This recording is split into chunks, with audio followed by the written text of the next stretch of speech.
Hi there, Karen Flaherty from Living by Human Design. Hope you're doing well today, and hope you're staying warm wherever you are in the country. Most of us are experiencing pretty cold weather and some snowstorms, so I hope you're dealing with that as best you can. Today we're going to be talking about the Gate 19, which is all about sensitivity. Okay, so we've got the sun in Gate 19 starting very late today on the 27th of January, and it goes until February 2nd. Very early on the 2nd. And we've got, with the gates at 19, we've got the gate of sensitivity, and it comes off the left side of the root down here. And that will be defined all week in the sun gate. And then in the earth, we've got the gate 33, which is the gate of privacy, which is up here coming off the bottom of the throat. And that's connecting to the 13, which is actually in, and it connects up to the 13, which is in the gate Saturn, and it'll be there for a while. And so all week we will have this definition between the 33 and the 13, which is called the channel of the prodigal. It's the 33 is all about privacy, and the 13 is called the listener. And together they make the channel of the prodigal. And then as we move into the week, on the 30th, the 61 comes in to Mercury, and that will hook up with the 24, which is down here still in Uranus. And so we're going to have that definition in the head and ajna again. So this week we will have some definition. It's not motorized definition for the throat, so it shouldn't affect you too much, but you might have a feeling of a little more voice energy. And if you're not defined in the G, you might feel a little more sense of direction or love. And then with the head and the ajna, of course, we get into ideas and concepts and thoughts that could be a little more certain than you usually are.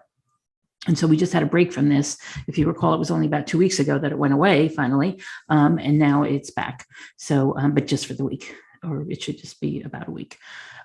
Venus and Mercury are still retrograde, and Mercury will stay retrograde until February 4th. So we've got the sun in gate 19. It's I think of it as the gate of sensitivity. The I Ching calls it the approach or wanting being in terms of like a neediness or sensitive to your own feelings. On the kind of the low side, right, in the original I Ching. And they say that how they describe it is that all things are interrelated, is apparent, and manifested through the action of approach.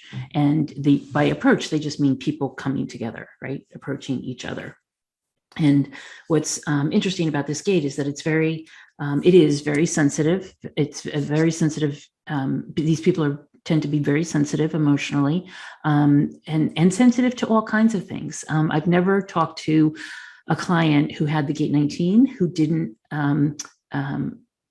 agree with the description that I gave them about the sensitivity being tactile as well. It's sensitivity to other people's emotions. It's sensitivity to your own emotions and to nature and to animals, but it's also a very tactile sensitivity that has us notice things like the seams in your socks, or a woolly, itchy woolly sweater, or the labels in your clothing. And even, if when you were younger or even older, if somebody changes something up in your food, when our parents might change our oatmeal or other cereal or change the way they make the pancakes, then that would be something they would notice as well. So it's not just a tactile sensitivity, it's also touch. It's also related to touch and taste.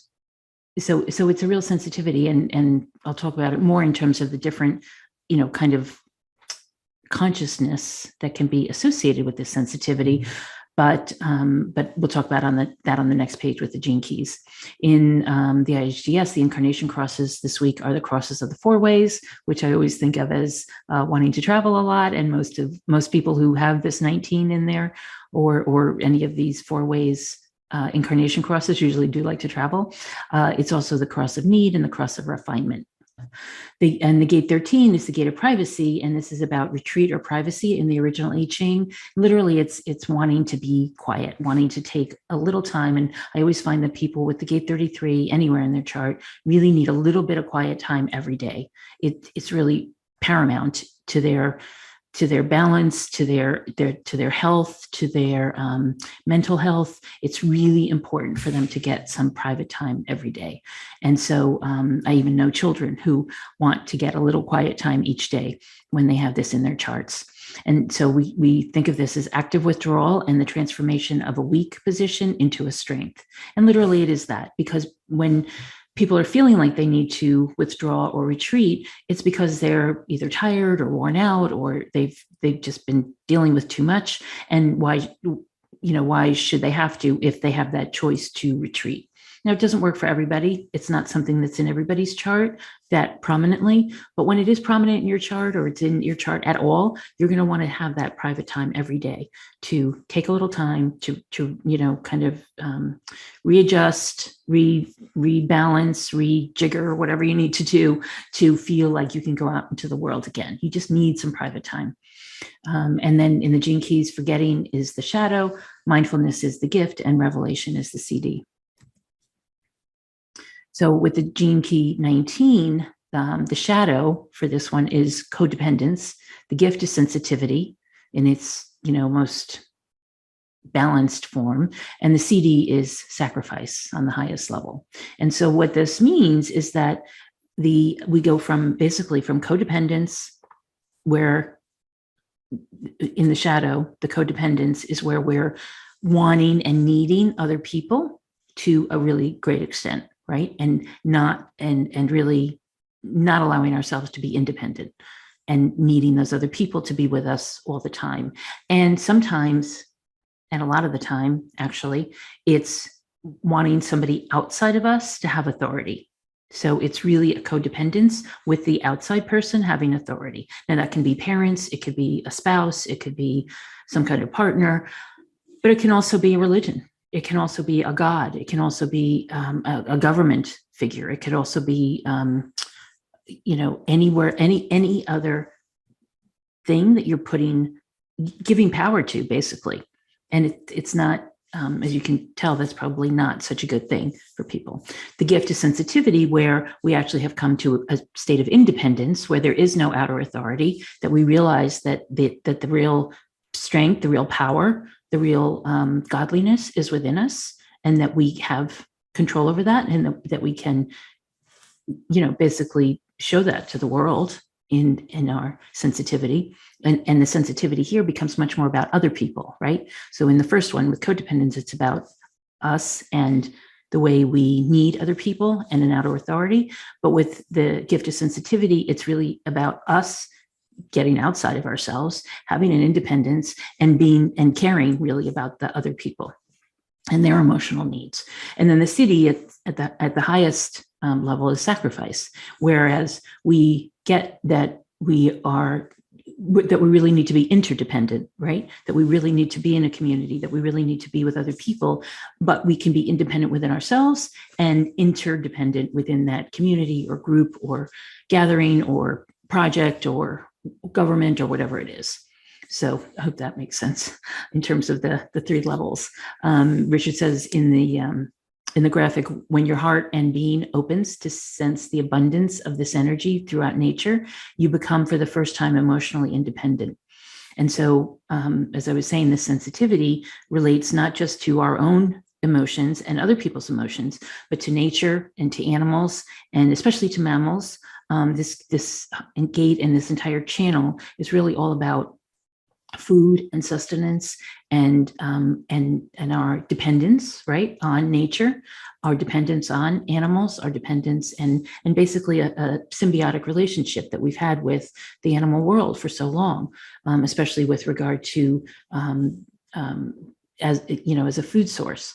We're moving away from animals as a food source, as you probably can see, and many people are very happy to do that, and then other people are habit of eating animal products, and I happen to still eat animal products, but less and less. And so we are evolving basically to a place where we're less dependent on animals as a food source and more dependent on the rest of nature as food sources for fresh fruits and vegetables and grains and things like that.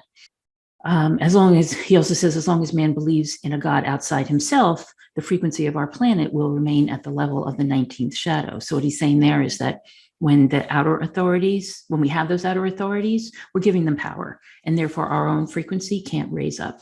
But when we do take on that independence and raise up ourselves, the frequency raises as well. And also the higher frequencies of the 19th gene key have access to the realms of magic, which is nice, because that's what we were talking about either last week or the week before, that the magic comes from the serendipity that happens when you have an intention, allow yourself to be in the flow, and then allow those things to come into your life, right? Where it's all flowing and it seems like magic.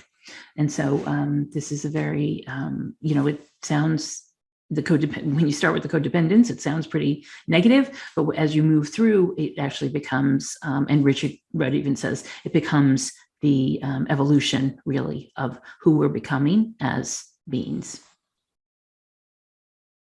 So some of the personalities born in the Sungate 41 include Oprah Winfrey, Vanessa Redgrave, Langston Hughes, the poet, Justin Timberlake, Jackie Robinson, the baseball player, the first African-American baseball player to be in the major leagues, and Jackson Pollock, W.C. Fields, Franklin Roosevelt, FDR, and Franz Schubert.